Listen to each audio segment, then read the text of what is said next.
स्वागत है दोस्तों। Welcome to cinema story tellers. आज हम लेकर आए हैं एक ऐसी कहानी जो साइंस और डर दोनों से मिलकर बनी है। आज हम सुनाने वाले हैं फ्रैंकेनस्टीन की पूरी स्टोरी। एक साइंटिस्ट, एक एक्सपेरिमेंट और एक जानवर जैसा नहीं बल्कि इंसानों जैसा सोचने वाला क्रीचर। तो बिना टाइम वेस्ट किए let's dive into the horrifying world of फ्रैंकेनस्टीन। तो कहानी की शुरुआत होती है 1857 में फदर मोरनॉर्थ नाम की जगह पर, जहां पर एक बहुत बड़ी शिप होती है। वो आर्कटिक आइस के अंदर फंसी हुई थी। अब इस शिप के कैप्टन का नाम है एंडरसन, जो कि अपने लोगों को शिप को बर्फ से निकालने के काम पर लगा चुका था। उसका कमांडर उसे ये कहता है कि वो ज्यादा तेजी से काम नहीं कर सकते, नहीं तो उसके लोगों को हानि पहुंच सकती है। लेकिन एंडरसन कहता है कि उन्हें लगातार काम करते रहना होगा, क्योंकि उन्हें जल्दी से जल्दी नॉर्थ पोल तक पहुंचना ही होगा, जो कि उनका मिशन था। अब इस शिप को बर्फ से निकालते निकालते रात हो जाती है और रात को एंडरसन को उसके लोग बताते हैं कि यहाँ से थोड़ी ही दूरी पर एक ब्लास्ट हुआ है, यानी कि धमाका हुआ है। एंडरसन अपने लोगों के साथ वहां पर जाता है तो यहाँ पर उन्हें एक बर्फ पर चलने वाली एक गाड़ी मिलती है, जिसको डॉग्स या फिर वुल्फ खींचते थे, और वो टूटी हुई थी। अब ये लोग यहाँ वहां देखते हैं तो बहुत सारा खून यहाँ पर पड़ा हुआ था, लेकिन सभी कुत्ते सही सलामत थे। अब वो थोड़ी दूर देखते हैं तो उनको एक घायल व्यक्ति मिलता है, जिसका नाम है विक्टर फ्रैंकेनस्टाइन, जो कि दर्द में तड़प रहा था। इनफैक्ट वो बहुत ही ज्यादा घायल होता है। वो उससे पूछते हैं कि उसे हुआ क्या है और वह कुछ बताए। अब यहाँ पर कोई भी इससे पहले कुछ समझ पाता कि तभी वहां पर एक भयानक मॉन्स्टर आता है, जो कि दिखने में तो इंसान जैसा था, लेकिन उससे आकार में काफी बड़ा उसकी बॉडी सड़ी हुई सी थी। वो बहुत ही ज्यादा गुस्से में था। एंडरसन विक्टर को लेकर शिप पर जाता है, लेकिन वो मॉन्स्टर शिप के ऊपर हमला कर देता है। वो एक एक करके वहां पर मौजूद लोगों को मारने लगता है और सबसे कहता है कि विक्टर उसका शिकार है और वो लोग उसे विक्टर को दे दे। लेकिन कोई भी उसकी बात नहीं सुनता और उस पर हमला करते रहते हैं। अब वो सभी इंसानों को बड़ी आसानी से मारते जा रहा था और उस पर गोलियों का भी कोई असर नहीं होता कि इतने में ही एक आदमी एक बड़ी गन से उसे शूट करता है तो वो शिप के नीचे गिर जाता है। अब वो तुरंत ही खुद को हील भी कर लेता है और फिर से शिप पर चढ़ने लगता है, लेकिन अब तक सभी लोगों ने सीढ़ी को ऊपर खींच लिया था। तो अब वो मॉन्स्टर जो होता है वो शिप को ही धक्का देने लगता है। और आपको याद होगा कि वो शिप बर्फ के अंदर फंसी हुई थी, लेकिन यहाँ पर फिर भी वो मॉन्स्टर इतना ताकतवर था कि वो उसे पलटने लगता है और बर्फ टूटने लगती है। ऊपर से एंडरसन जमी हुई बर्फ पर गोलियां चलाता है और बर्फ पहले से ही बिखर गई थी, तो अभी पूरी की पूरी टूट जाती है, जिससे कि वो मॉन्स्टर पानी के अंदर गिर गया था। अब एंडरसन और उसके लोग राहत की सांस लेते हैं और विक्टर का ट्रीटमेंट शुरू करते हैं। और यहाँ विक्टर का एक पैर भी नकली था।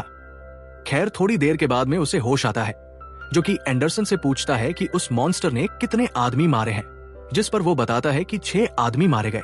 तो विक्टर कहता है कि वो फिर से आएगा और सबको मार डालेगा जब तक कि उसे विक्टर वापस नहीं मिलता।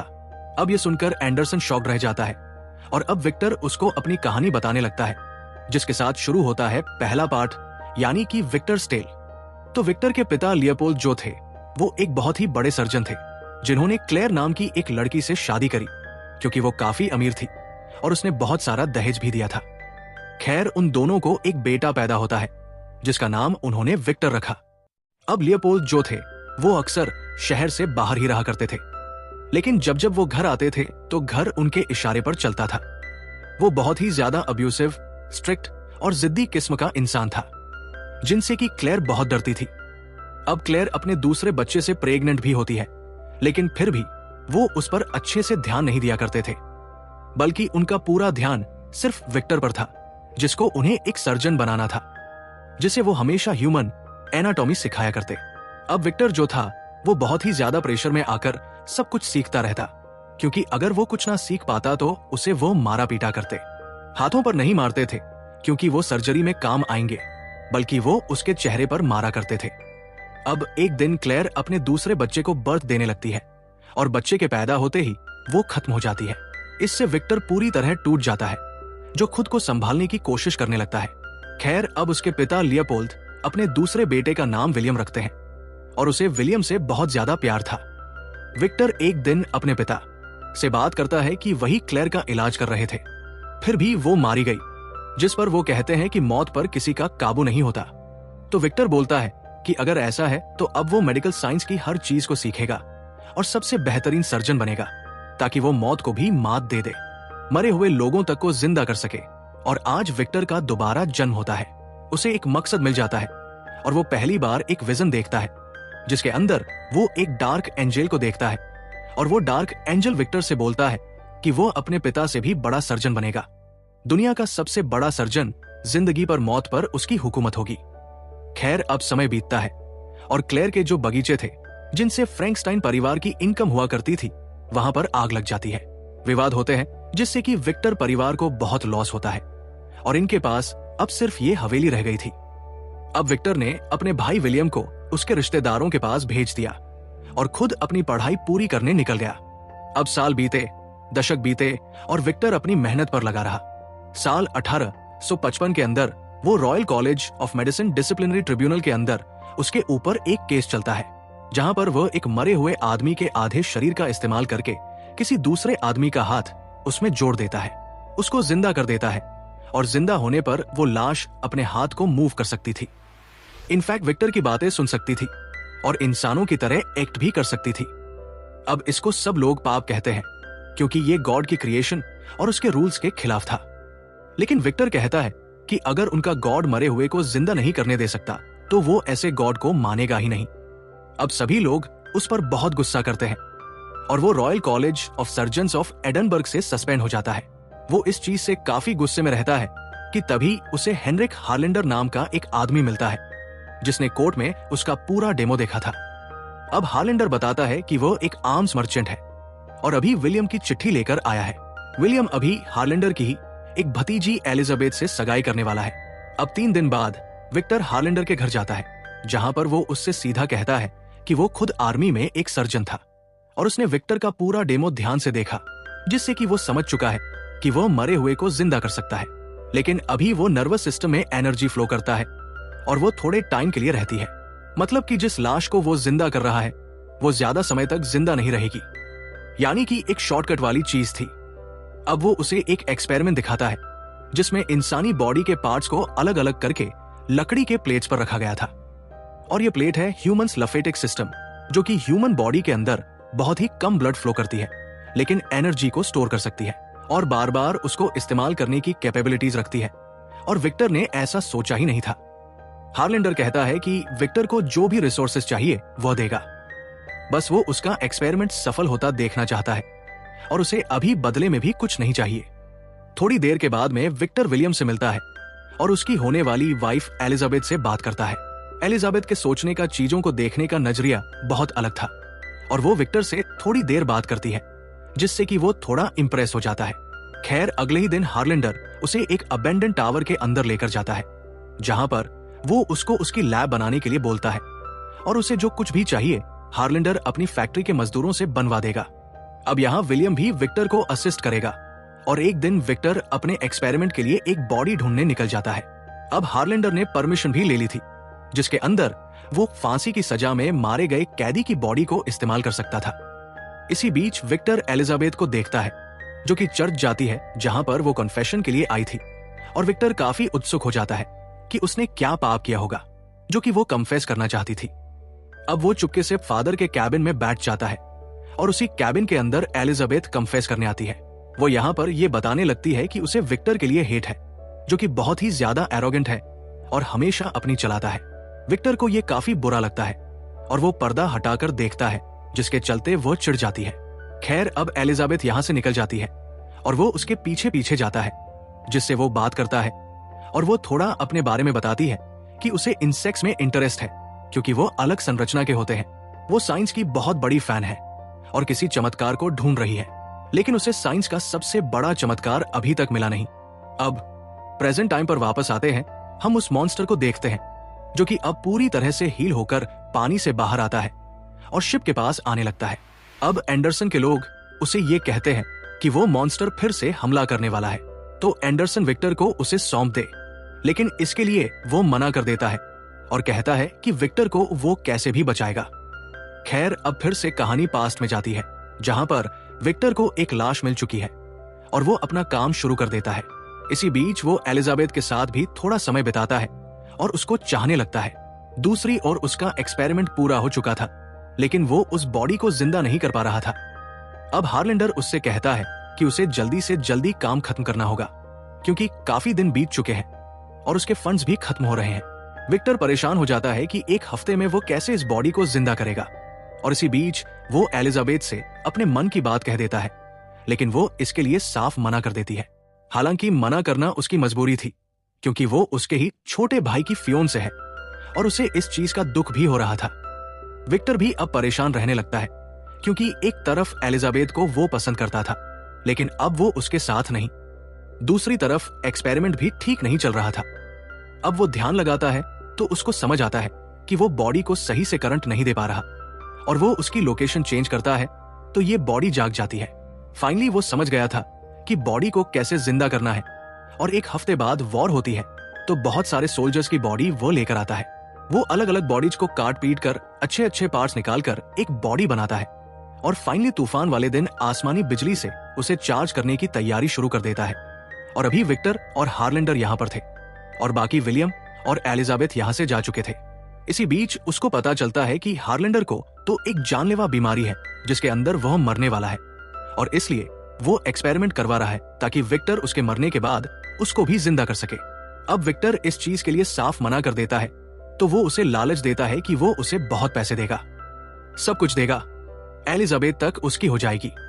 लेकिन विक्टर साफ इनकार करता है कि उसकी बॉडी बीमारी से अंदर से सड़ चुकी है और उसका अब कुछ नहीं हो सकता। अब वो विक्टर को रोकने के लिए उसके इक्विपमेंट्स को ले लेता है, लेकिन इसी बीच विक्टर और हार्लेंडर हाथापाई के चलते हार्लेंडर ऊपर से नीचे गिर गया था और मारा गया था। अब विक्टर अपना सिस्टम जोड़कर आसमान की बिजली से रूम की बैटरी चार्ज करता है ताकि उस बॉडी को शक्ति मिल सके, लेकिन वो बॉडी जिंदा ही नहीं होती और एक्सपेरिमेंट फेल हो जाता है। खैर, अब विक्टर अपने रूम में जाकर सो जाता है, जिसे सामने वही डार्क एंजल दिखाई देता है, जिससे कि डर के मारे वो जाग गया था, और शॉकिंगली उसको अपने सामने वही लाश दिखाई देती है जो कि उसके सामने खड़ी हुई थी। वो उसे बहुत ही ज्यादा शॉक्ड हो गया था, खुश हो गया था, लेकिन ये खुशी जो थी ना, वो ज्यादा दिन नहीं चलने वाली थी, क्योंकि उसे बस जिंदा करना था। ये उसने सोचा था, आगे क्या करना है उसको कुछ नहीं पता था। इनफैक्ट उसके ख्याल ही खत्म हो गए थे कि आगे वो क्या करे, और शुरू में इस लाश के अंदर कोई इमोशन नहीं है, सोच और समझ नहीं है, तो वो गलतियां करता है, खुद को हर्ट कर लेता है, हालांकि हील भी हो जाता है। खैर, अब वो धीरे धीरे खुद से चीजें सोचने समझने की कोशिश कर रहा था, लेकिन विक्टर उसके गुस्से को नोटिस करता है तो उसको वो बांध कर रखता है। अब एक दिन एलिजाबेथ और विलियम यहाँ पर आते हैं, और एलिजाबेथ उस लाश को देखती है और इसी चमत्कार को वो ढूंढ रही थी, जिसके साथ वो थोड़ा समय बिताती है और उसे समझने की कोशिश करती है। अब इस लाश का सीन कुछ ऐसा है कि वो सामने वाले को एमिट करता है, और एलिजाबेथ अच्छे से बिहेव कर रही थी तो वो उसके साथ भी अच्छे से बर्ताव करता है। अब वो उसे बोलना सिखाती है तो वो एक शब्द बोलता है जो कि है एलिजाबेथ, और दूसरा वो पहले से सीख चुका था जो कि है विक्टर। अब एक रात विक्टर एलिजाबेथ से बात करता है कि ये लाश, ये चीज किसी काम की नहीं है, जिस पर वो कहती है कि वह चीज नहीं है और अब उसमें जान है और वह इंसानों से ज्यादा पवित्र है। ये बात सुनकर विक्टर का ईगो हर्ट हो जाता है तो वो उस लाश को पीटने लगता है, लेकिन अब तक वो लाश गुस्सा करने लगती है, जिससे कि वो बहुत ही ज्यादा डर गया था। आप यहाँ पर नोटिस करो कि विक्टर जो था बिल्कुल अपने बाप जैसा बिहेव कर रहा था। खैर, अगले दिन विक्टर विलियम को हार्लेंडर की मौत का सच बताता है और उसे एलिजाबेथ के साथ यहाँ से हमेशा के लिए जाने के लिए बोलता है। अब विलियम एलिजाबेथ को लेकर यहाँ से निकल जाता है और विक्टर पूरे टावर को जलाने लगता है ताकि वो लाश भी नष्ट हो जाए।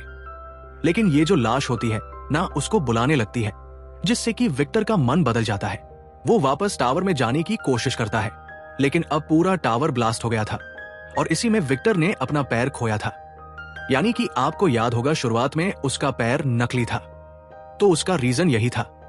खैर, अब तक एलिजाबेथ दी विलियम को मना कर वापस लौट आई थी, लेकिन पूरा टावर ही ब्लास्ट हो चुका था तो कुछ भी नहीं हो सकता। अब प्रेजेंट टाइम पर वापस आते हैं। वो मॉन्स्टर शिप पर आ जाता है जो कि सीधा एंडरसन के कैबिन में आ गया था और उससे कहता है कि उसने विक्टर की कहानी तो सुन ली, लेकिन अब उसे मॉन्स्टर की साइड की कहानी सुननी होगी। और अब यहाँ पर शुरुआत होती है उस लाश की कहानी की, उस मॉन्स्टर, उस क्रिएचर की कहानी की जिसका नाम है द क्रिएचर टेल। तो विक्टर तो अब टावर के अंदर आग लगा चुका था, ब्लास्ट भी हो गया था, जिसके अंदर वो क्रिएचर जलने ही वाला था, लेकिन उसके अंदर इतनी समझ आ गई थी कि उसे खुद को बचाना है, यानी कि सर्वाइवल इंस्टिंक्ट आ गया था। अब वो अपनी बेड़ियां तोड़ने की कोशिश करता है और पूरा जोर लगाकर खुद को आजाद कर लेता है। वो अभी तक बेसमेंट में बंधा हुआ था, जिससे एक नाला निकलकर समुद्र में जा रहा था, तो वो उस नाले में कूद जाता है। वो टावर से बाहर आ गया था, पानी में गिर चुका था, तो वो बच जाता है और अब वो आगे जाता है। आगे वो जंग के मैदान में मरे हुए सोल्जर्स के कंकाल देखता है और उनके कपड़े देखता है, जिन्हें वो उठाकर पहन लेता है, क्योंकि दूसरे इंसानों को कपड़े पहने उसने देखा था। अब वो आगे जाकर जानवरों को देखता है और वो उसे परेशान नहीं करते, तो वो ना उन्हें परेशान करता है, ना ही उनसे डरता है। खैर, अब वो फल तोड़कर खाता है, क्योंकि उसके पास एक शरीर था और उसे ताकत की जरूरत फील हो रही थी। इसी बीच कुछ लोग उस पर गोलियां चलाने लगते हैं, जिनसे डरकर वो भागता है और एक बस्ती में छिप जाता है। खैर, अब वो एक शेड में छिप गया था, जहां से वो बाहरी लोगों को देखता है। अब ये शेड जो होता है वो अबेंडन था, तो यहां पर रहकर वो बाहर के लोगों को देखकर कई चीजें सीखता है। जानता है कि वो कैसे रहते हैं, कैसे बोलते हैं। वो शब्दों को जानने लगता है कि इसको क्या कहा जाता है। ये सब सीखने लगता है वह। अब धीरे धीरे इन लोगों के बीच रहकर वो काफी कुछ सीख गया था। अब यहां पर वो ओल्ड मैन को देखता है, जो कि एक बच्ची को पढ़ाया करता था और बच्ची के साथ साथ ये क्रिएचर भी सीख रहा था। खैर, अब ऐसे ही वो यहां पर रहकर उन लोगों की तरह रहने लगता है। वो छुप कर रहता था, लेकिन रात में छुपकर उनकी मदद करने की चीजें भी करता। कभी कोई मरम्मत कर दिया करता, तो कभी कपड़े साफ कर देता, कोई चीज ला कर देता, तो कभी कुछ और ये सब बिना किसी के सामने आए वो कर रहा था। अब एक दिन बस्ती पर भेड़िए हमला कर देते हैं, जो कि यहाँ के भेड़ों को खाने लगते हैं, लेकिन इंसान उनको मार डालते हैं, डरा कर भगा देते हैं। और इससे वो जीवन को और समझा कि भेड़िए भेड़ों के दुश्मन नहीं है, इंसान भेड़ियों के दुश्मन नहीं है, लेकिन नियत है। और अगर किसी को जीना है तो किसी का मरना जरूरी है, और उसको कहा जाता है सर्वाइवल, जिसके चलते वो सर्वाइवल इंस्टिंक्ट को भी सीख गया था। अब एक रात वो ओल्ड मैन के सामने जाने की हिम्मत जुटा लेता है, लेकिन ये ओल्ड मैन तो अंधा था और वो उस क्रिएचर से बिल्कुल नहीं डरता, बल्कि वो उसके अंदर की काइंडनेस को पॉइंट आउट करता है। और वो अभी बोल भी नहीं पाता, ये भी वो ओल्ड मैन नोटिस करता है और उससे कहता है कि वो उसका दोस्त बनेगा। अब वो क्रिएचर काफी डर रहा था, लेकिन वो ओल्ड मैन कहता है कि वो डरे नहीं, बल्कि खुश होकर रहे। और ये एहसास क्रिएचर को एक नई फीलिंग, एक नया इमोशन देता है। अब वो शरीर से जाग गया था और अब वो चेतना से जागने लगता है। ओल्ड मैन उसको कहानियां सुनाता है, पढ़ने के लिए बोलता है, जीवन के बारे में बताता है, और ऐसे ही वो क्रीचर बोलना सीखा, इंसानों को जानना सीखा। उसके मन में जिज्ञासा भी हुई कि आखिरकार वो है कौन। उसके पास कोई याद नहीं थी, बस कुछ चीजें थी, टुकड़े थे याद के नाम पर, जिसके अंदर वो अलग अलग कटे पटे लोगों को देखता है। और ऐसा इसलिए था क्योंकि उसको ऐसे ही बॉडी पार्ट से बनाया गया था। खैर, अब वो आग और पानी को देखता है और अपने पैरों के नीचे बस रेत को देखता है। वो वापस टावर जाता है, जहां पर वो अपने बारे में जानने गया था, और उसको सच पता चल जाता है कि वो बस एक मौत का रूप है, और वो इससे दुखी होकर वापस लौट आता है। अब इस क्रिएचर को टावर से विक्टर का पता जरूर मिल गया था। अब वो वापस आता है तो देखता है कि ओल्ड मैन अकेला था, जिस पर भेड़िए हमला कर देते हैं, जिनको क्रिएचर को टावर से विक्टर का पता जरूर मिल गया था। अब वो वापस आता है तो देखता है कि ओल्ड मैन अकेला था, जिस पर भेड़िए हमला कर देते हैं, जिनको क्रीचर मार डालता है। लेकिन ये बूढ़ा व्यक्ति काफी घायल हो चुका था, जो कि अब खत्म होने लगता है। अपने आखिरी पलों में वह दोनों बात करते हैं, और क्रीचर कहता है कि वो कुछ नहीं, बस अलग अलग लाशों से जुड़ा हुआ एक कचरे का ढेर है। इस पर ओल्ड मैन बोलता है कि नहीं, ऐसा नहीं है, वो एक अच्छा इंसान है और उस ओल्ड मैन का दोस्त है, जिसके साथ ही वो ओल्ड मैन अपना दम तोड़ देता है। पहली बार क्रीचर मार डालता है, लेकिन ये बूढ़ा व्यक्ति काफी घायल हो चुका था, जो कि अब खत्म होने लगता है। अपने आखिरी पलों में वह दोनों बात करते हैं, और क्रीचर कहता है कि वो कुछ नहीं, बस अलग अलग लाशों से जुड़ा हुआ एक कचरे का ढेर है। इस पर ओल्ड मैन बोलता है कि नहीं, ऐसा नहीं है, वो एक अच्छा इंसान है और उस ओल्ड मैन का दोस्त है, जिसके साथ ही वो ओल्ड मैन अपना दम तोड़ देता है। पहली बार क्रिएचर को कोई अपना मिला था, लेकिन अब वह जा चुका था। इसी बीच बस्ती के बाकी लोग वहां पर आते हैं, जो कि उसे मॉन्स्टर समझकर उस पर ही हमला कर देते हैं कि बूढ़े व्यक्ति को उसने मारा होगा। खैर, अब यहाँ पर यह क्रीचर मरने लगता है, लेकिन काफी देर बाद वो जाग उठता है, जिसके मन में अब एक दुख और गुस्सा था। साथ ही साथ वो विक्टर को ढूंढ रहा था ताकि वो उसको एक साथी दे दे और कुछ उसको नहीं चाहिए। फिलहाल विक्टर विलियम के साथ रह रहा होता है और उसको डार्क एंजल के नाइटमेयर्स आने लगते हैं, जो कि अब उसे मौत के रूप में दिखाई दे रहे थे क्योंकि बनाए। लेकिन अपने घमंड और गुस्से में विक्टर ये कहता है कि वो एक मॉन्स्टर है और वो दूसरा मॉन्स्टर नहीं बनाएगा। क्रीचर कहता है कि वो मर नहीं सकता और अकेले रहना दुख से भरा होता है, तो उसे कोई तो साथी चाहिए। लेकिन विक्टर कहता है कि साथी के साथ क्या होगा, वो दोनों साथ में बच्चा पैदा करेंगे, शादी करेंगे, मॉन्स्टर की फौज बना देंगे, जिसको सुनकर उसे काफी दुख होता है। वो विक्टर पर हमला करने आता है और हमले की आवाज सुनकर एलिजाबेथ वहां पर आती है, जो कि उस क्रिएचर को देखकर बहुत खुश होती है क्योंकि वो उसको चाहती है, क्योंकि ये एक प्योर ह्यूमन बीइंग था। अब विक्टर क्रीचर को शूट करता है, जिसे बचाने एलिजाबेथ बीच में आ जाती है, जिससे कि उसे गोली लग गई थी। अब तक विलियम और बाकी कुछ लोग रूम में आते हैं, जो कि उस पर हमला करते हैं, लेकिन क्रीचर उनको पीट देता है। एलिजाबेथ इस क्रिएचर से कहती है कि वो उसे साथ ले जाए, तो वो उसे अपने साथ ले जाता है और विक्टर देखता है कि विलियम मर रहा था। अब विलियम अपने भाई से आखिरी बार बात करता है और कहता है कि उसे हमेशा विक्टर से डर लगता था, उसके गुस्से से, पागलपन से, और असली मॉन्स्टर यहां पर ये क्रीचर नहीं बल्कि ये एक प्योर ह्यूमन बीइंग था। अब विक्टर क्रीचर को शूट करता है, जिसे बचाने एलिजाबेथ बीच में आ जाती है, जिससे कि उसे गोली लग गई थी। अब तक विलियम और बाकी कुछ लोग रूम में आते हैं, जो कि उस पर हमला करते हैं, लेकिन क्रीचर उनको पीट देता है। एलिजाबेथ इस क्रिएचर से कहती है कि वो उसे साथ ले जाए, तो वो उसे अपने साथ ले जाता है और विक्टर देखता है कि विलियम मर रहा था। अब विलियम अपने भाई से आखिरी बार बात करता है और कहता है कि उसे हमेशा विक्टर से डर लगता था, उसके गुस्से से, पागलपन से, और असली मॉन्स्टर यहां पर ये क्रीचर नहीं बल्कि दे इससे पहले कि विक्टर उसके हाथों मारा जाए। अब यहां से एक दौड़ शुरू होती है, जिसमें विक्टर उस क्रीचर से बच रहा था और वो क्रीचर उसे मारने के इरादे से उसके सामने आता रहता है। ऐसे ही वो दोनों शिप के पास आए थे और यहां भी विक्टर उसे मारने में नाकामयाब रहा। अब कहानी शिप पर आ चुकी थी और फाइनली विक्टर क्रीचर से माफी मांगता है और वो क्रीचर के सर पर हाथ रखकर उसे अपना बेटा बुलाता है। और क्रीचर ने सबसे बड़ा लेसन सीखा था उस ओल्ड मैन से कि हमें माफ करना चाहिए। आज ये क्रिएचर विक्टर को माफ कर देता है और विक्टर अपनी आखिरी सांसें गिन रहा था, जो कि फाइनली मान चुका है कि वो मॉन्स्टर था जिसने की एक इंसान बनाया था।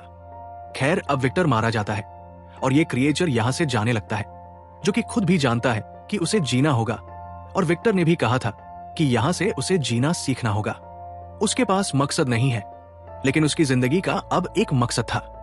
खैर, अब ये क्रिएचर शिप से नीचे आता है और अब तक जो लोग उससे डर रहे थे वो उसे रहम की नजर से, काइंडनेस की नजर से देखते हैं। वो शिप के पीछे आकर पानी में फंसी हुई शिप को धकेल कर सी तक भेज देता है ताकि वो लोग अपनी मंजिल तक जा सके, यानी कि अपने मिशन को पूरा करने। अब एंडरसन को पहले अपने मिशन पर जाना था, लेकिन अब उसके पास एक मकसद था कि अच्छाई करनी है, तो वो सबके साथ घर लौट जाने का फैसला करता है ताकि सब सुरक्षित रहें।